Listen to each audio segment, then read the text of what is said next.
उत्तर प्रदेश की जनता इस अलायंस को, इस मोर्चे को सत्ता देती है तो ये तय हुआ है कि 5 साल के टेन्योर में 2 मुख्यमंत्री होंगे, एक ओबीसी समाज के और एक दलित समाज के, और 3 डिप्टी सीएम होंगे जिसमें मुस्लिम समाज का भी एक डिप्टी सीएम होगा।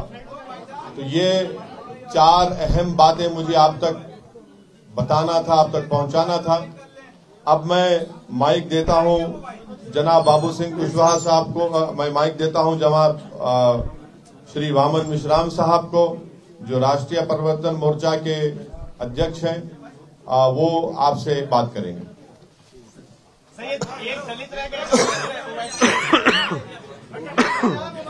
साथियों, आपको पूछने के लिए अवसर है। अभी हम अपनी बात आपके सामने रखते हैं, उसके बाद सवाल जवाब होगा। मैं केवल एक बात कहना चाहता हूं कि ये सारा गठबंधन जो है हम लोगों ने मिलकर किया, इसमें अभी जो महत्वपूर्ण 5-6 पार्टियां हैं और उसके साथ साथ और भी दल इसमें आ सकते हैं, इसके लिए अभी दरवाजे बंद नहीं है। तो एक तो ये बात है। दूसरी बात मैं कहना चाहता हूं कि इस गठबंधन के ऐलान होने के बाद बीजेपी और समाजवादी के बीच में जो लड़ाई हो रही है, अब बीजेपी और समाजवादी के बीच में लड़ाई नहीं होगी, बीजेपी और हमारे भागीदारी परिवर्तन मोर्चा के बीच में लड़ाई होगी। अब समाजवादी गठबंधन तीसरे नंबर पर चला जाएगा। आप सभी साथियों को नमस्कार। साथियों, अभी जनाब ओवैसी साहब ने और वामन मिश्राम साहब ने जो हम लोगों ने भागीदारी संकल्प मोर्चा, भागीदारी परिवर्तन मोर्चा बनाया, उसके बारे में आपको जानकारी दी। हम लोगों ने 5 पार्टियों ने मिल करके अभी ये भागीदारी परिवर्तन मोर्चा बनाया है। इसमें ओवैसी साहब की पार्टी है, हमारी जन अधिकार पार्टी है, वामन मिश्राम साहब का परिवर्तन मोर्चे की तरफ से है, और बहुजन मुक्ति मोर्चा के साथी हमारे बैठे हुए हैं, बहुजन मुक्ति पार्टी के और भारतीय वंचित समाज पार्टी के आदरणीय रामचरण कश्यप जी हैं, और जनता क्रांति पार्टी के अनिल चौहान जी हैं, कमलेश चौहान जी हैं। इन लोगों ने मिल करके हम लोगों ने अभी इस मोर्चे को बनाया है, और कुछ साथी और हमसे संपर्क में हैं, तो वो जल्दी हो 1-2 दिन में उनसे बात करके जो साथी हमसे जुड़ना चाहेंगे उनको हम अपने साथ जोड़ेंगे। हमारे जो मोर्चे का लक्ष्य है, जिस विचारधारा के साथ हम लोग चल रहे हैं, हम बाबा साहब अम्बेडकर को मानने वाले लोग हैं, संविधान को मानने वाले लोग हैं।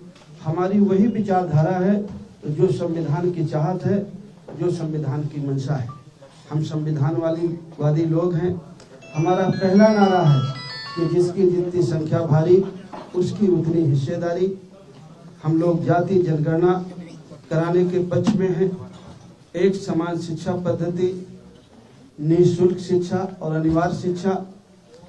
नई शिक्षा नीति के आड़ में, जैसे पिछले साल कोरोना महामारी की जब शुरुआत हुई और 2 महीने सबको, पूरे देश को बंद करके अंदर रखा गया, उस 2 महीने में जो 4-5 कानून बने, एक कृषि का कानून बना जिसको अभी वापस लिया गया, 1 साल किसान आंदोलन करते रहे। उसी तरह कृषि के बाद बिजली का कानून बना, लेबर एक्ट बना, और नई शिक्षा नीति भी बनी। वो नई शिक्षा नीति ऐसी है कि जिस दिन वो जमीन में उतरेगी उस दिन आप हम सभी को पता चलेगा कि वो हमारे हित में है या हमारे बच्चों के नुकसान में है। हम जहाँ तक समझ पाते हैं, वो नई शिक्षा नीति भी कृषि कानून की तरह वो भी हमारे और आपके बच्चों के हित में नहीं है। पिछड़ों का जो रिजर्वेशन रोका गया उसको शुरू किया, लेकिन पूरी तरह नहीं शुरू किया, वो शुरू होना चाहिए। निजी क्षेत्रों में भी ST, ST, OBC का रिजर्वेशन लागू करने के पक्ष में हैं हम लोग। और जो अभी किसान की जो फसल खरीदी जाती है उसके लिए जो उनकी मांग थी कि सरकार एक गारंटी कानून बनाए कि उससे कम में खरीद ना हो। हम चाहते हैं कि अगर इस देश प्रदेश की महान जनता हम लोग उत्तर प्रदेश में भागीदारी परिवर्तन मोर्चा को अगर अपना सहयोग और पक्ष देती है तो हमें चाहेंगे कि उनकी उपज का सही मूल्य मिले, अच्छा मूल्य मिले, मूल्य की उनकी गारंटी दी जाए, किसानों को खाद बीज सस्ता हो, सिंचाई किसानों के लिए फ्री हो, घरेलू बिजली गरीब और कमजोर की फ्री हो, किसानों के गन्ने का भुगतान हो, छोटे दुकानदार जो मझोले दुकानदार हैं वो किसान हैं उनके जो कर्जे हैं वो माफ किए जाएं। कानून व्यवस्था की बहुत बड़ी बात है उत्तर प्रदेश में, चाहे वो समाजवादी पार्टी का शासन रहा हो, चाहे आज भारतीय जनता पार्टी का शासन हो, कानून व्यवस्था की स्थिति बहुत खराब है, बहुत दयनीय है। तो हम लोगों की चाहत है कि कानून व्यवस्था अगर इस प्रदेश की जनता हमारे मोर्चे को सफलता देती है तो हमारी पहली प्राथमिकता होगी कि इस प्रदेश की कानून व्यवस्था सही की जाए, हमारी बहन बेटियों को सुरक्षा मिले, अन्य पिछड़े वर्गों को, SC ST को, माइनॉरिटी के जो गरीब बच्चे हैं उनको जो स्कॉलरशिप है वो मिले। पुरानी पेंशन बहाली का एक मामला आया है, कुछ लोगों ने कहा है कि हम पुरानी पेंशन बहाल करेंगे, लेकिन इस बारे में मैं एक बात कहना चाहता हूं। जब इस देश के प्रधानमंत्री माननीय अटल बिहारी वाजपेयी जी थे, उन्होंने पुरानी पेंशन को बंद कर दिया था, अब पेंशन नहीं दी जाएगी ऐसा उन्होंने कानून बनाया था। उस समय प्रदेश में समाजवादी पार्टी की सरकार थी और सबसे पहले अगर उस कानून को किसी ने माना तो उत्तर प्रदेश की सरकार ने माना। पिछली बार 5 साल समाजवादी पार्टी की सरकार रही, उन्होंने पुरानी पेंशन बहाल नहीं की। अभी भी बंगाल में पुरानी पेंशन लागू है, बहुत सारे प्रदेशों ने धीरे धीरे करके उस पेंशन को खत्म किया, लेकिन सबसे पहले अगर खत्म किया तो उत्तर प्रदेश की समाजवादी पार्टी ने खत्म किया। आज वो जरूर कहते हैं कि पुरानी पेंशन वो बहाल करेंगे, लेकिन वो करेंगे या नहीं करेंगे, लेकिन अगर इस मोर्चे को लोग सहयोग देते हैं, बहुमत देते हैं, तो ये मोर्चा जरूर पुरानी पेंशन को बहाल करेगा। ऐसी कुछ मुद्दों के साथ हम लोग चुनाव में जा रहे हैं। हमारे सीटों के बंटवारे में कोई विवाद नहीं है, लगभग 90-95% सीटों पर हम लोगों ने काम कर लिया है। कुछ लिस्टें हमारी जारी भी हो गई हैं, आने वाले 2-3 दिन में हमारी सारी लिस्टें जारी हो जाएंगी। बस यही कुछ बातें आपको जानकारी में देना था। ओवैसी जी, आप कहते थे कि मुसलमानों का मुख्यमंत्री उत्तर प्रदेश में होना चाहिए, लेकिन इस बार जो मुख्यमंत्री बनाएंगे उसमें एक भी मुसलमान नहीं रहेगा। कहाँ कहा था हमने? हमेशा से आप कहते हैं। कहाँ कहा था बताइए? इसने कहा हमने कहा था कि हिस्सेदारी की लड़ाई है, और हमारे राष्ट्रीय स्पोक्स पर्सन आसिम खान साहब ने ये कहा था कि डिप्टी CM एक मुसलमान होना चाहिए। वही कंसिस्टेंटली हम लोग कह रहे हैं। आजाद के लिए कहेंगे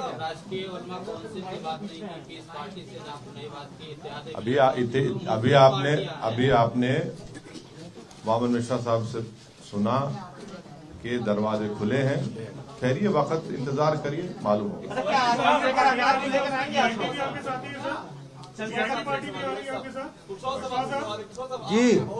पार्टी भी आ रही है क्या? आपने बहुत सारी कोशिश करवाई थी, जो है आखिरी मौके पर जो वैसे आपके साथ आप आए हैं, ये विकल्पहीनता मजबूरी का गठबंधन है या पहले से आप इस पर काम कर रहे थे? नहीं, ये मजबूरी का गठबंधन नहीं है। जिस विचारधारा के हम लोग हैं, हम लोग पिछले 4 महीने से पिछड़ा दलित अल्पसंख्यक भाईचारा बनाओ सम्मेलन पूरे प्रदेश में कर रहे हैं। आपको अच्छी तरह से जानकारी होगी, आप लोगों ने हमें दिखाया हो या न दिखाया हो, लेकिन प्रदेश में अगर सबसे ज्यादा कार्यक्रम किसी पार्टी ने किए हैं तो जन अधिकार पार्टी ने किए, और हम सब लोगों ने एक दूसरे से सहयोग लेकर के पूरे प्रदेश में 4 महीने से, चतुर्मासा में भी हम लोग नहीं बैठे, पिछड़ा दलित अल्पसंख्यक भाईचारा बनाओ सम्मेलन हम लोग कर रहे हैं। और जो हम कर रहे हैं, जिस विचार के आदमी हैं वो आपके सामने हम देख रहे हैं। देख लीजिए, पिछड़ा भी है, दलित भी है, अल्पसंख्यक भी है। इसमें से मुख्यमंत्री का चेहरा कौन होगा? क्योंकि भाजपा में तो CM योगी आदित्यनाथ है, सपा और आरएलडी के गठबंधन में अखिलेश यादव है, आपके गठबंधन में कौन मुख्यमंत्री का चेहरा है? देखिए, अब हमारे गठबंधन में अभी तो मुझे आप लोगों ने कहा है कि मैं संयोजक हूँ, बाकी अब आप लोग से पूछ लीजिए। अभी आप लोगों के सामने हम लोगों ने सलाह मशवरा करके घोषित करने के लिए ओवैसी साहब को कहा था और ओवैसी साहब ने घोषित किया कि इस गठबंधन के 2 मुख्यमंत्री 5 साल के टेन्योर में होंगे। एक पिछड़े वर्ग का होगा जो हमारे सामने बाबू सिंह जी है, और एक दलित का होगा यानी शेड्यूल कास्ट का होगा, उसका चेहरा घोषित किया जाएगा। और 3 डिप्टी सीएम होंगे, उसमें डिप्टी सीएम एक मुस्लिम होगा। बाकी 2 लोगों के नाम जो है वो 2-3 दिन के अंदर घोषित किए जाएंगे। क्या चंद्रशेखर आजाद एक मिनट अरे 2 मिनट। फिर उसके बाद में अभी और भी कई लोग हैं, जैसे भागीदारी मोर्चा बना था, आप लोगों को मालूम है भागीदारी मोर्चा बनाया था, ओम प्रकाश जी ने बनाया था। मतलब वो तो बाबू सिंह जी भी उसमें थे, मगर सामने चेहरा जो था वो इनका था। वो जो है वो केवल वो चले गए, बाकी सारे भागीदारी मोर्चा के लोग इसी में शामिल हैं। इसके अलावा अभी और माइनॉरिटी के हो या और बैकवर्ड क्लासेस के तमाम छोटे मध्यम प्रादेशिक स्तर के दल है जो इसमें शामिल किए जा सकते हैं आने वाले समय में। वैसे साहब एक सवाल ये है कि प्रियंका गांधी हाँ, किसको पूछना है? मुझे पूछना है, एक सवाल आपसे लेना चाहेंगे। कुशवाहा साहब से। एक सवाल ये है कि स्वामी प्रसाद मौर्य ने अभी बड़ा ही मन से भी घोषणा की जिसके साथ हम जाते हैं वहाँ पे सरकार बनती, उसकी हम सरकार बनाते हैं, तो उन्होंने अपने आप को किंग मेकर घोषित कर दिया है चुनाव से पहले। आपको इसके क्या मायने दिखाई देते हैं? क्या आपको लगता है कि उनकी बात में दम है?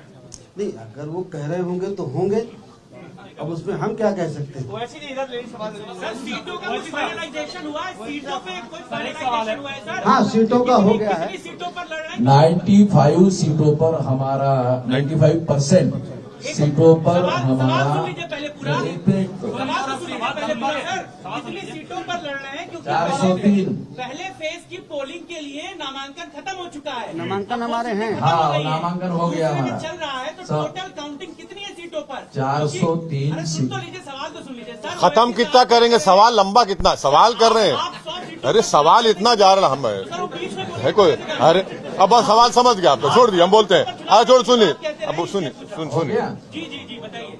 क्या और कुछ बोलना है? ना अभी लंबा करेंगे फिर। 403 सीटों पर हमारा गठबंधन चुनाव लड़ेगा, पहली बात।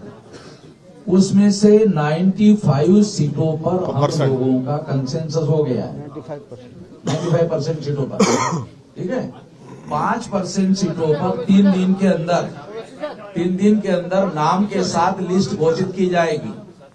ये बात है। अभी ओवैसी साहब बोले। वैसे साहब मेरा सवाल आपसे है, सीटों की बात करेंगे, आपकी अभी सीटें बढ़ा रहे हैं।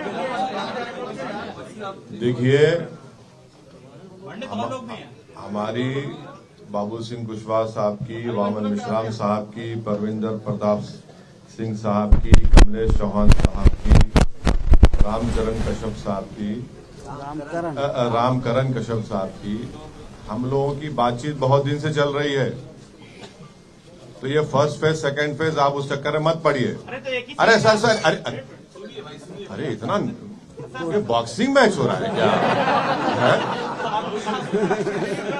इतना सब्र रखिए। ये हमारी बातचीत पहले से चल रही है। फर्स्ट फेज में कौन कहां से लड़ेगा, किस विधानसभा से लड़ेगा, सेकंड फेज में, थर्ड फेज में, फोर्थ फेज में, फिफ्थ फेज में, 6, 7, ये सब तय हो चुका है। तो इसमें आपको कोई ताज्जुब या परेशानी की बात नहीं होनी चाहिए। ये तय हो चुका है। अभी वामन मिश्राम साहब ने और हमारे कन्वीनर साहब ने कहा कि 95% सीटों पर पूरा तय हो चुका है कौन कहां से लड़ेगा। हम कहीं नहीं जा रहे हैं। आपने कहा कि दलित सीएम और आपने कहा ओवैसी सीएम, सवाल ये मुस्लिम सीएम पोलिंग पहला और दूसरा क्या चंद्रशेखर को भी साथ में ले रहे हैं क्या? ये दो सवाल एक साथ में। नहीं, अब ये अभी आपके सामने मैं बताता बोलेंगे हमको टेलीफोन आ रहा भाई, अरे बोलेंगे ना, चंद्रशेखर का हमको टेलीफोन आ रहा है तो हम बता देते हैं। बोल दो ना, सुन लो। चंद्रशेखर का हमको टेलीफोन आ रहा है, बार बार टेलीफोन आ रहा है, तो बात हुई है। तो वो जो हमने पहले कहा ये दरवाजे खुले हैं तो फिर वो बातें होंगी ना। टेलीफोन कई बार आया, कई बार। चलो आप पूछ लीजिए। ओवैसी साहब, नहीं, मुझे कुछ सुनाई नहीं दे रहा। वो एक एक करके पूछिए, एक एक करके। तौकीर रजा साहब ने दिया है, उन्होंने बोला है कि ओवैसी साहब को क्योंकि पूरे माहौल को देखते हुए और बीजेपी को क्योंकि हराना है, इसलिए उन्हें इन चुनाव से दूर रहना चाहिए, उत्तर प्रदेश के चुनाव से दूर रहना चाहिए, ऐसा वो कह रहे हैं। हाँ जी, उनकी राय हो सकती है। मेरा सवाल ये है, हाँ बोलिए विशाल। मेरा सवाल ये है कि कल प्रियंका गांधी वाड्रा ने जब प्रेस कॉन्फ्रेंस की तो उन्होंने कहा कि पोस्ट पोल अलायंस के लिए कांग्रेस के जो दरवाजे हैं वो खुले हुए हैं, और जब मुख्यमंत्री के बारे में पूछा गया तो उनका कहना था कि मुझसे ज्यादा बेहतर चेहरा आपको उत्तर प्रदेश में क्या नजर आता है? आपका जरूरत पड़ेगी तो समाजवादी पार्टी को दे सकते हैं समर्थन। मैं कांग्रेस तरफ से कुछ नहीं बोल सकता। सज्जाद नमाजी साहब ने आपको no comment, no comment, no comment, no comment. SP कहती है कि 10 मार्च को भारतीय जनता पार्टी कहती है इस बार 325+। आप बताइए कि उत्तर प्रदेश के चुनाव में क्या होने जा रहा है?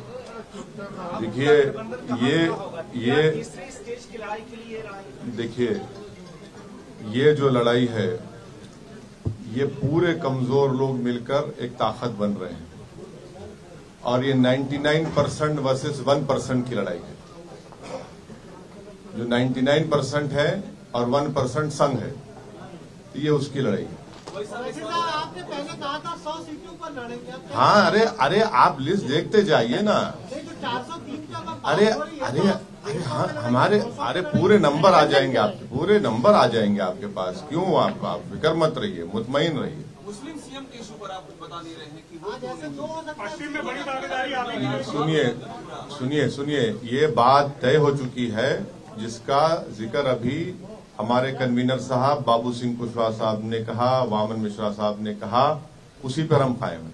सर, आजम खां की अरे अभी के हवाले से आजम खां की रिहाई के हवाले से आप आवाज बुलंद किए हैं। अब्दुल्ला आजम ने कहा है कि अगर हमारे सच्चे हमदर्द हैं तो उनको उनकी वजह से जो सियासी नुकसान हो रहा है उस पर देखते, तो उनको अपना नुकसान किससे हुआ वो पहले समझ लें। उनको किससे नुकसान हुआ वो उस बात को समझ लें।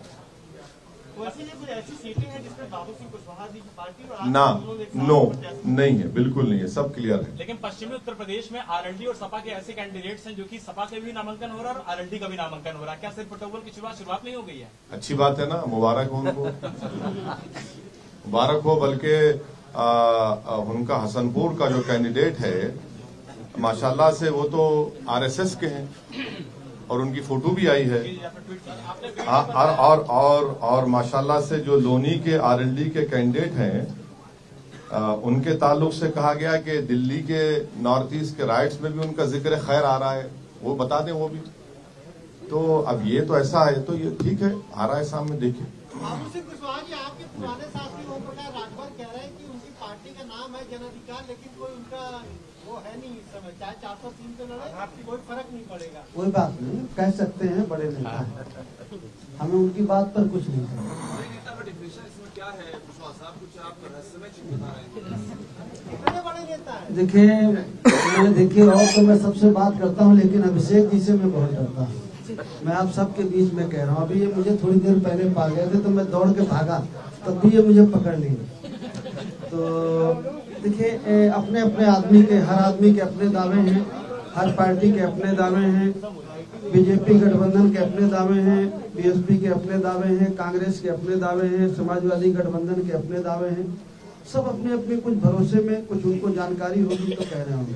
हम भी भरोसे के साथ कह रहे हैं कि हम भी पूरी मजबूती के साथ लड़ेंगे और किसी से कम नहीं लड़ेंगे और किसी से कम जीतेंगे नहीं। तमाम लोगों ने आपसे संपर्क किया था, बीजेपी चाह रही थी कि आप उनके साथ जो है बात नहीं बनी। देखिए संपर्क राजनीति में उनसे 2-4 महीने पहले समाजवादी पार्टी से भी हुआ, कांग्रेस के भी लोगों से बातचीत होती है, बीजेपी के लोगों से भी बातचीत हुई। इससे बातचीत का कोई मतलब ये नहीं है कि नहीं हमारा अलायंस हो गया। जो हमारा अलायंस हो रहा है, आज हम पिछले 3 महीने से हम लोग बातचीत कर रहे हैं। और जो आपकी एक कंफ्यूजन है कि फर्स्ट फेज का नामांकन हो गया, हम लोगों की सहमति थे। हम लोगों ने नामांकन हमारे कैंडिडेटों ने किया है हर सीट में, कहीं आपने किया है, कहीं आपने किया है, कहीं आपने किया है, कहीं आपने किया है। तो सारे कैंडिडेट हैं, तो हमारी पूरी कोशिश है कि 403 में कोई सीट छूटे ना, और हम लोग मिल करके 403 सीटों में पूरी मजबूती के साथ लड़े। कोई लेट नहीं हुआ, हम नहीं लेट हैं, हमारी पूरी तैयारी है। आज अखिलेश यादव ने आरोप लगाया है कि क्योंकि भाजपा ने आज प्रचार वाहन आज डिजिटल जो प्रचार तैयारियां थी, उनकी तैयारियां पहले से थी। तो क्या चुनाव आयोग के अधिकारियों ने बीजेपी को पहले से ही लीक कर दिया था कि इस बार डिजिटल प्रचार होना है? क्या आप भी मानते हैं कि अधिकारियों ने कुछ लीक की थी चुनाव आयोग की? और इसी से जुड़ा सुनिए, एक मिनट देखिए, जितने पॉलिटिकल पार्टी का और पॉलिटिकल पार्टी का आपने भी नाम लिया, क्या समाजवादी पार्टी ने इलेक्शन कमीशन ऑफ इंडिया को लेटर लिखकर ये कहा कि फिजिकल रैलीज अलाउ की जाए? सिवाय हमारी पार्टी के किसी एक पॉलिटिकल पार्टी ने इलेक्शन कमीशन ऑफ इंडिया को लेटर नहीं लिखा। मैं शुक्रगुजार हूं इलेक्शन कमीशन ऑफ इंडिया के चीफ इलेक्शन कमिश्नर का कि हमारी उनसे नोटिफिकेशन आने के 2 दिन के अंदर वो हमसे फोन पर बात किए। हमने उनसे रिक्वेस्ट किया कि सर आप कम से कम एक पॉलिटिकल पार्टी को एक विधानसभा में 500 लोगों के साथ फिजिकल रैली करने की इजाजत दीजिए, पूरा कोविड नॉर्म्स को फॉलो करते हुए। और फिर हमने यही बात को चीफ इलेक्शन कमिश्नर को लिखकर भी दिया। हमने कहा कि फ्री एंड फेयर इलेक्शन का मतलब यह है कि सबको एक लेवल प्लेइंग फील्ड मिले। तो आपको भी लिखकर देना चाहिए था, आपने क्यों लिखकर नहीं दिया? हमने तो लिखकर दिया है, और हमको यकीन है कि इलेक्शन कमिश्नर उस पर गौर करेंगे और उस पर एक फैसला लेंगे। अब जब किसी पॉलिटिकल पार्टी को फिजिकल रैली की और पदयात्रा की परमिशन नहीं है, तो फिर हमको जो कर सकते हैं वो करना पड़ेगा, ताकि हमारा मैसेज, हमारा पैगाम जनता तक पहुंच सके। नहीं है, मगर हमारे ताल्लुका शिवपाल यादव साहब से पर्सनली हैं और रहेंगे इंशाल्लाह। बीजेपी ने चुनावी रथ निकाला है, करीब सैकड़ों, जिसमें पोस्टर लगे हैं, एलईडी लगी हुई है। आपने कहा कि चुनाव आचार संहिता का उल्लंघन है। अगर वो परमिशन नहीं लिए हैं ईसीआई से तो जाहिर एक्शन लेना चाहिए। अगर परमिशन लिए, मुझे नहीं मालूम लिए नहीं लिए। सर, इलेक्शन कमीशन ने जिस तरीके से कहा कि वर्चुअल रैली होगी, ऐसे में छोटी पार्टियां जिनके पास संसाधन नहीं है उस लेवल पे, वो क्या अपने मतदाताओं तक अपनी बात पहुंचाएंगे? उसका तरीका क्या होगा? और क्या आप इलेक्शन कमीशन से फंड की रिकमेंड करेंगे छोटी पार्टियां? इलेक्शन कमीशन से फंड करने का तो एक नया कानून बनाना पड़ेगा, वो अभी पॉसिबल नहीं है। मगर अब जो भी है, जिस तरह से है, उसको हमको देख के आगे बढ़ने की जरूरत है। एक सवाल ये है कि मुजफ्फरनगर में अभी तक की जो सपा आरएलडी की लिस्ट आई है, उसमें कोई भी मुस्लिम कैंडिडेट नहीं है। क्या मुजफ्फरनगर दंगों में जो चीजें हुई थी उसको भरपाई करने की, मैनेज करने की कोशिश की जा रही है ताकि मुस्लिम कैंडिडेट ना हो वहां पे सामने? मेरा मानना यह है कि एक बहुत ही सोफिस्टिकेटेड तरीके से वहां पर अल्पसंख्यक समाज की पॉलिटिकल वॉइस को दबाने की कोशिश हो रही है। ईवीएम से सर कैसे लड़ा जाएगा? हाँ, ईवीएम का जो सवाल है उस पर क्या कहें? आपको शक है? सभी को है, बहुत सारे आपको है? अच्छा, चलिए। चलिए सर, थैंक यू सर, अभी हो गया। पीटी नहीं होगा सर, पीटी नहीं होगा।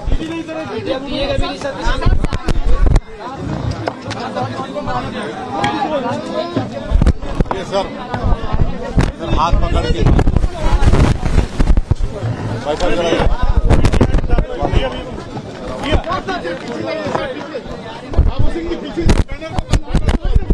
ठीक, थोड़ा पीछे आने।